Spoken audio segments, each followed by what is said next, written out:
talking to customers or customer conversations are something that are very, very relevant, right? The kind of insights that you can kind of generate from there are unparalleled. These guys are using a product. You need to know how they're using it, what they're looking for, what problems you're solving, and how you're solving it, right? The more deeper understanding you get there, the better it is. The more your product can kind of become a more integral part of their day to day, right? Meet Krishi Fagwani, the co-founder and CEO at Thrive Now. Thrive Now is an all-in-one restaurant ordering platform for delivery, pickup, and table ordering with marketing inbuilt. Welcome to our series entitled the IAM Podcast, a podcast about innovation, business, and most importantly, people. In this series, we'll be talking to founders, executives, and various experts about their vision, challenges, best practices, and lessons learned throughout their journey. Let's get started. This podcast is powered by IAMOps.io. Optimize your cloud infrastructure and CI/CD process with IAMOps.io dedicated DevOps team. Check out www.iamops.io and get a DevOps team now. For today, we are joined by the co-founder and the CEO at Thrive Now, Krishi Fagwani. Krishi, thank you very much for joining me today. Thanks a lot, mate. It's a real pleasure being here. Thank you. Welcome to the IAM podcast. This first question is a bit challenging, but I know you can do it. If you have 60 seconds to pitch your product, how would you do it? Sure. So, okay, cool. So Thrive is essentially kind of like an unbundled aggregator. We've broken down the aggregator value proposition into the four core pillars, which is infrastructure, payments, 3PL, or logistics, and marketing. And essentially, we're empowering local restaurants and F&B businesses to essentially take on the fight and build and manage their own online ordering platforms to compete and combat versus the aggregators. You rebranded, right? So from #loyalty to Thrive Now. Please share this idea or talk to us a bit about the rebranding. So, if you're aware, #loyalty was something we launched in 2015, 2016. We launched it as a loyalty platform as a service, and it slowly kind of, as we kind of grew deeper in terms of the ecosystem at a product level in terms of integrations and so on and so forth, we actually scaled our stack from just a loyalty stack to a complete marketing CRM stack, where we help everyone, basically SMBs, essentially capture first-party customer data through channels like loyalty, feedback, and so on. Actually understand that data by giving them generic insights in terms of who their customers are, what kind of products they're purchasing, how their business is doing, and then potentially leveraging those insights to re-engage with customers across channels like email, SMS, Facebook, or Instagram, right?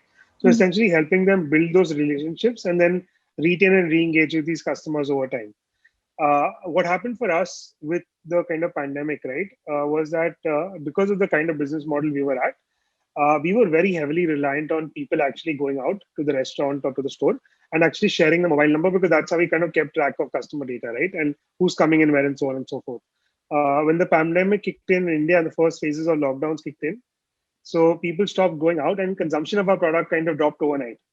At that point in time, because of the way things were, we decided to pause all our subscriptions at all our customers just to kind of be fair. And that obviously had a big impact on our revenue and our business, right? So it actually gave us the opportunity to go back to the drawing board to kind of understand what our customers were going through, how they actually plan to deal with the pandemic, and also for us to kind of understand where we stood as a business in the value chain of a restaurant or a SMB, and to try and figure out how we can kind of get in a lot more deeper and kind of become a more integral part of their day-to-day lives, right?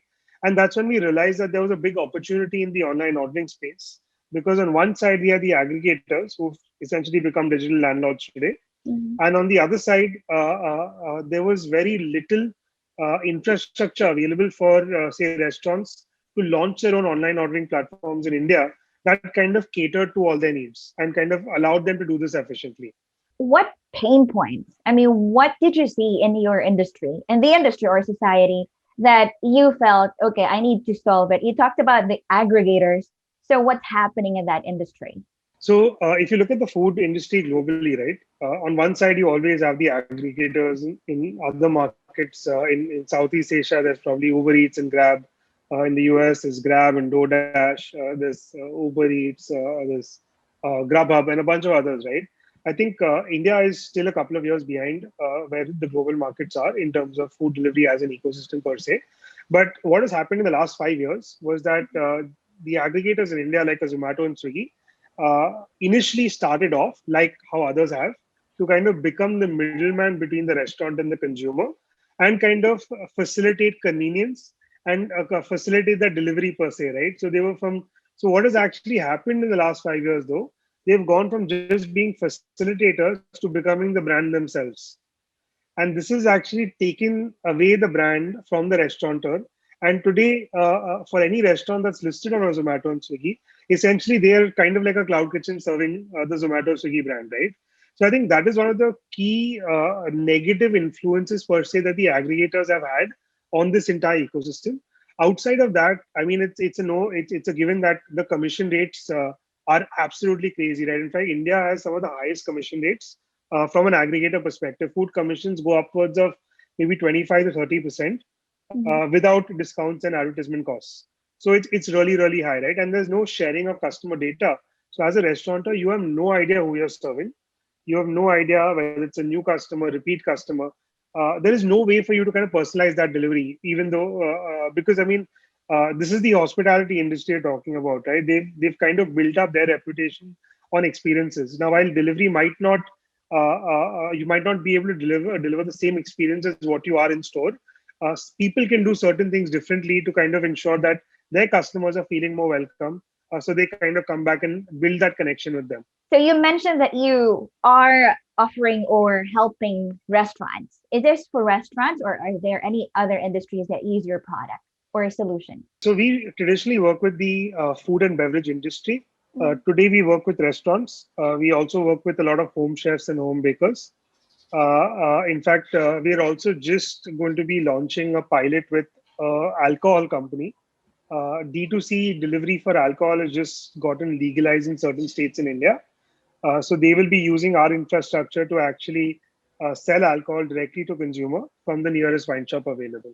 How is this creating impact on those restaurants and bakers? So I think I'll answer this question in three parts, right? And Mhm. I think the most important part here is the savings. How much money have these restaurateurs actually saved, right? By getting orders on Thrive versus getting orders on the aggregators. Mhm. To give you some perspective, fulfilling an order on Thrive is anywhere between 44 to 72% cheaper than actually getting the same order fulfilled on an aggregator for a particular restaurant. So there is a vast amount of savings that these restaurateurs actually get by partnering with us, because with us, the net commission that they end up paying us is between 4 to 5%. But Okay. if you look at the aggregators, the minimum that they will charge you in terms of the threshold is 18%. And today, for a new restaurateur going and signing up with, say, a Zomato, for example, in Mhm. India, the take rate is 28%. So there is a massive gap, and the savings from that gap is the biggest ROI. Yeah. Outside of that, obviously there is access to customer data. So now they can get to know who they're serving. They have that information so that they can retarget these customers across different channels like Mhm. Instagram and Facebook and so on. So the retention costs are much lower. Correct.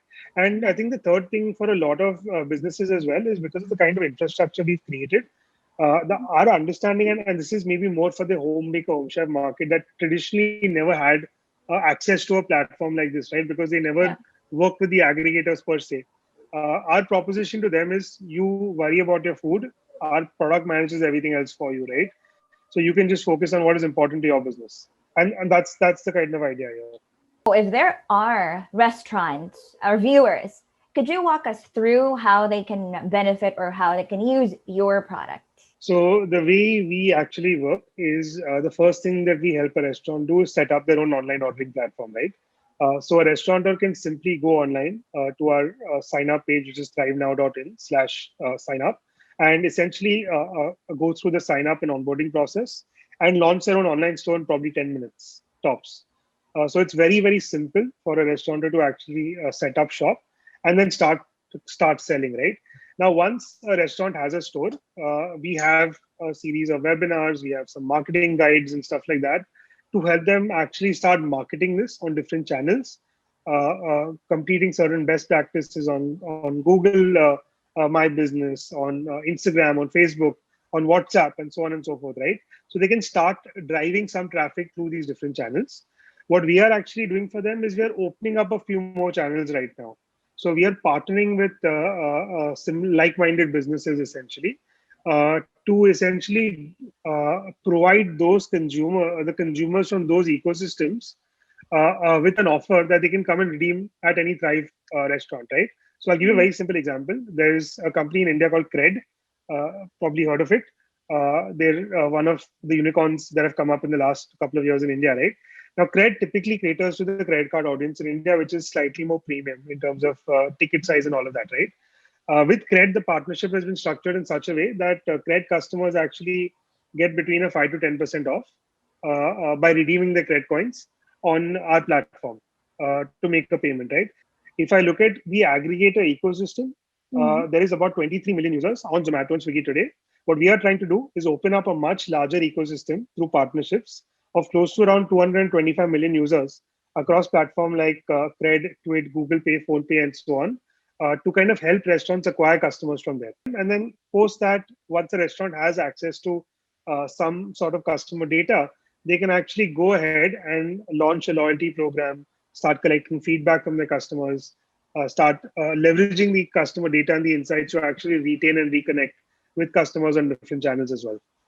I'm sure it started from the first version release. Like right now, they can do a lot, right? Like you can provide them with data and also Correct. marketing and stuff. But tell us about your MVP. Correct. How's that? So the MVP actually was a very simple stack in terms of online ordering, right? So very base functionality. There was only on-demand orders. There was no pre-ordering at that point in time. Customers would select a location, place an order that would get delivered within 30 to 45 minutes, and that's essentially what we had, right? Having said that, uh, at the get-go, we already had basic things like an offers module in place. We already had the loyalty module and the campaigns module integrated, primarily because a few of our early set of customers or really early adopters were a lot of customers from the hashtag loyalty ecosystem. And they saw this as a medium to kind of incentivize users to order directly from them, because if they were running their loyalty program and customers could redeem their points online, that kind of drove a lot of their loyalty customers to come and make a purchase, right? So our MVP was slightly bigger than a lot of other companies because it covered everything from the basic ordering stack to core elements like basic offers, loyalty, campaign offers, and stuff like that, right? And probably one or two integrations on the logistics side. Speaking of the logistics, the third party logistics, is this something that you had a challenge on, or what other challenges are you faced with? I think 3PL for us was probably the biggest challenge that we faced in our first 3 to 4 months. The challenge for us, in fact, was that because this area was very new to us, right? Mm. We didn't have much of an understanding in terms of how this entire segment would function and how we could actually improve on this function in the early days, right? There have been times where we've had riders come in 20, 30 minutes earlier, and they've created chaos at the restaurant. You have times where riders have come in late. You have times where riders have gone missing after coming in the first place. The times that I've personally gone, or my co-founders have actually picked up food from a restaurant and gone and delivered, right? So it was an absolute challenge for us. But I think today we are in a very comfortable position from that perspective. And a lot of this is kind of the contribution of members of our team and also the 3PL partners that we have, because we work very closely with them to constantly update, monitor, and then improve on the way certain things are taking place so that the efficiency of the system as a whole kind of grows. Aside from that, did you have any problem scaling or like managing the team, choosing the right Yes. people? Yes, so I think one of the second biggest challenge for us actually was onboarding restaurants. So between July to March, we grew from a single store to about 1,500 locations. The challenge for us was that restaurant menus are very complex. There are a lot of add-ons, variations, a lot of customization options, and so on and so forth, right? Yeah. We weren't able to get that menu upload file correct. And what would happen is the restaurant would send us the menu. Our team would essentially assist with onboarding. And because we're a very small team, right, it would traditionally take us around 8 to 10 days to onboard every customer. Correct. So that was a big bottleneck for us and one of the biggest challenges we faced. The way we actually tackled that was Mm. in at the end of March, we launched a self-serve platform, which essentially broke down this entire problem completely. And we made the process as simple as a restaurant goes online, signs up. If they work with one of our point of sale integrated partners, you can just copy a code and then sync the menu. So it's very straightforward. And if not, we standardize the upload format to what the aggregators use today so that people already have that handy, right? And they can Mm-hmm. just kind of get started. So that has really helped us streamline. In fact, in the last quarter, we've actually grown 120% on the business side, going from around 1,500 restaurants to about 3,500 restaurants today. How are you as a founder? What are the qualities or attributes that a leader should have in order to manage all those challenges? I think for us, right, the last 1 year has traditionally been a very, very difficult year per se, right? Because we've gone from hitting peak MRR in March Mm-hmm. to possibly going to literally zero in April and May. We've had to find different ways to generate revenue. Mm-hmm. For that matter, me and one of my co-founders actually picked up some consulting gigs on the side to kind of ensure that our team gets paid right on time in April May, right, before we launch Thrive and before this kind of start kicking in from a revenue perspective. So those couple of months for us were very, very difficult.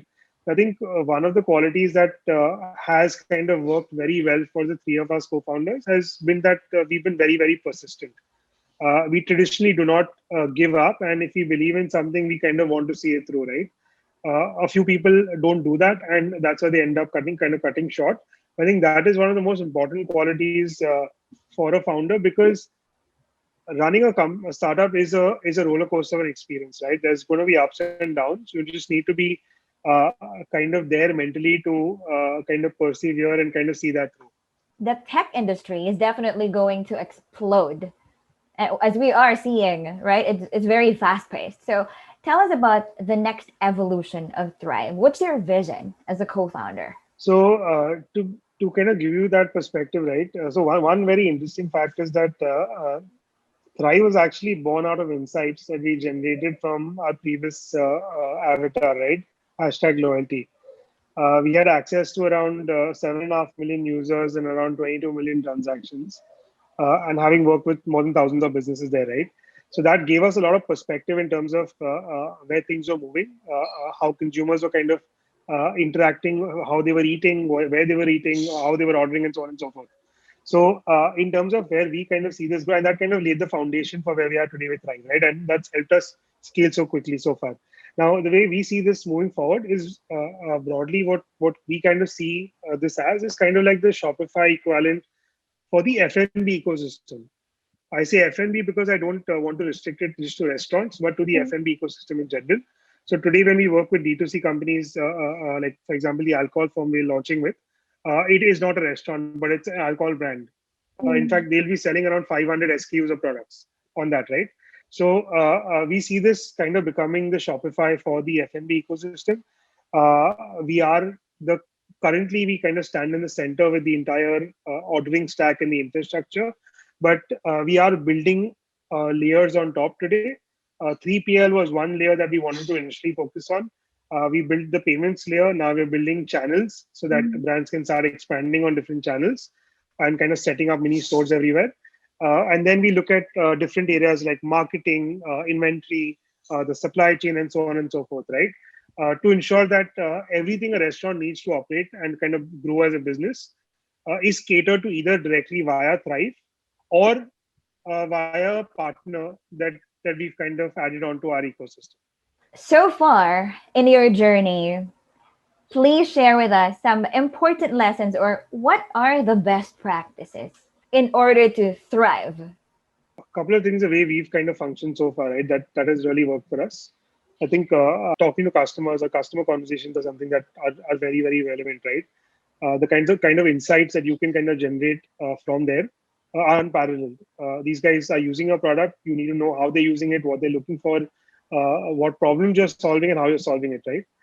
The more deeper understanding you get there, the better it is. The more your product can kind of become a more integral part of their day to day. Right. Mm-hmm. So that customer conversations regularly is something that we've really focused on as an organization, and every person in the team is kind of mandated to have certain number of conversations, irrespective of which part of the team they fall into, every quarter, so that they're kind of on ground and they're able to kind of get a different perspective from different customers and kind of put that together, right? I think outside of that, one area that has really worked for us, might not work for a lot of companies, has been we've traditionally been very frugal in terms of the way that we operate. We've been a very lean team. We're currently a 15-member team working with 3,500 restaurants.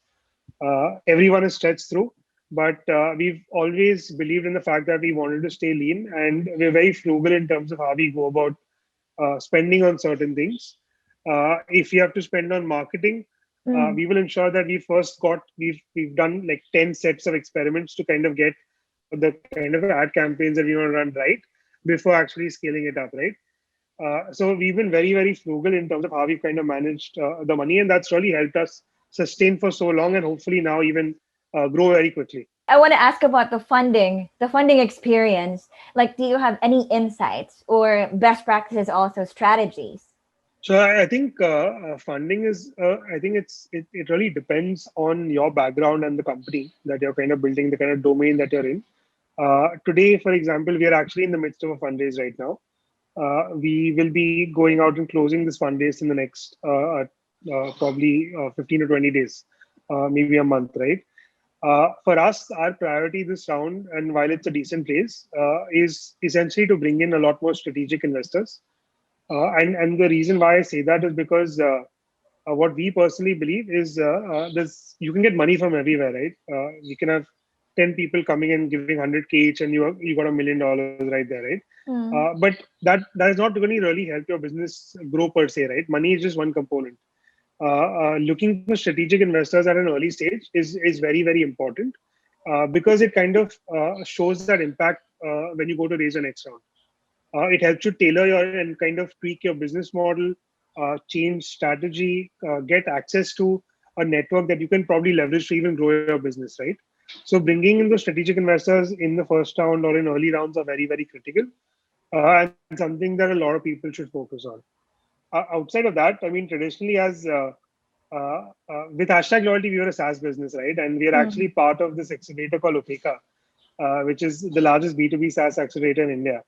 And our entire thesis was around value SaaS and how founders should try and keep more control of their ownership until they get to a certain point before they actually go to dilute.